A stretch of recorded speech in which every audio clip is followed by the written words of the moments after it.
বাহিরে বৃষ্টি হচ্ছে আর খিচুড়ি রান্না করব না, তা কি হয়? একদমই না। আসসালামু আলাইকুম এভরিওয়ান, কেমন আছেন আপনারা? আমিও ভালো আছি আপনাদের দোয়ায়। আজকে আপনাদের সাথে শেয়ার করব ঝরঝরে খিচুড়ি রেসিপি। এখানে আছে পোলার চাল, লম্বাটে নিয়েছি আমি। এখানে আছে 1 কাপ পেঁয়াজ, কাঁচামরিচ, মসুরের ডাল, আর এখানে আছে পেঁয়াজ, আদা রসুন বাটা। আমি এখানে শুধু মসুরের ডালটা ইউজ করছি, আমার কাছে এখন অন্য কোনো ডাল নেই। খিচুড়ি রান্না করতে গেলে 2-3 প্রকার ডাল হলে ভালো হয়, কিন্তু কি করার, আমার কাছে তো শুধু মসুরের ডালটাই ছিল। সব যেহেতু রেডি আছে, তো চলুন আমরা ঝটপট রান্নায় চলে যাই। তো চুলায় আমি একটা সসপ্যান বসিয়ে দিয়েছি। খিচুড়িটা আজকে আমি এই সসপ্যানেই রান্না করব।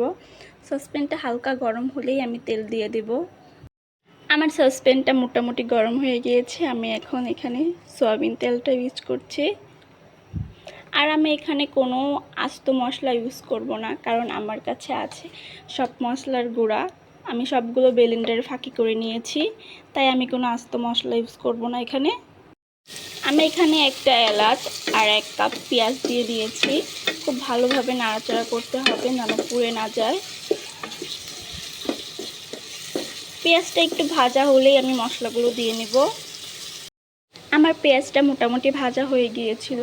আমি এখানে হলুদের গুঁড়া আর শুকনো মরিচের গুঁড়া দিয়েছি। এখন দেব 1 কাপ ধনিয়ার গুঁড়া, 1 কাপ জিরার গুঁড়া, লবণ। আমার এখানে পরিমাপ মতো যা যা লাগে আমি সবগুলো দিয়ে দিয়েছি। দেওয়ার পর খুব ভালোভাবে কিন্তু মশলাটা কষিয়ে নিতে হবে।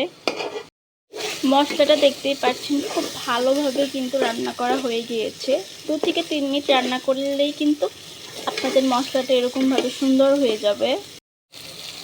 আমি এখানে এখন যেহেতু রান্না করা হয়ে গিয়েছে আমার মশলাটা, এরপর আমি ডাল আর চালগুলো দিয়ে নেব। ডাল আর চালটা দেওয়ার পর কিন্তু খুব ভালোভাবে নাড়াচাড়া করতে হবে, যেন নিচে না লেগে যায়।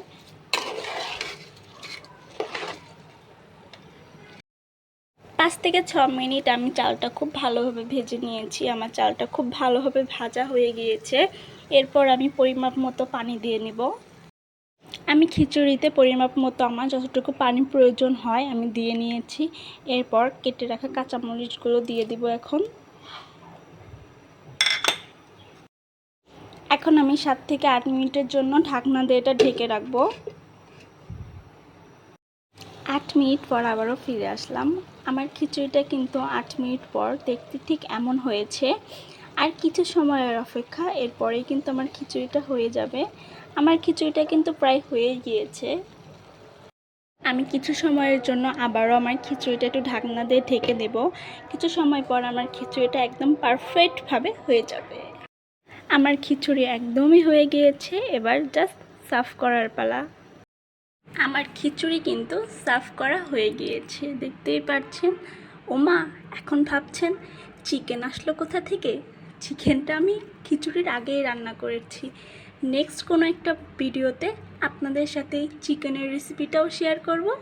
অবশ্যই কিন্তু কমেন্ট করে জানাবেন আমার খিচুড়ির রেসিপিটা আপনাদের কেমন লেগেছে। আল্লাহ হাফেজ।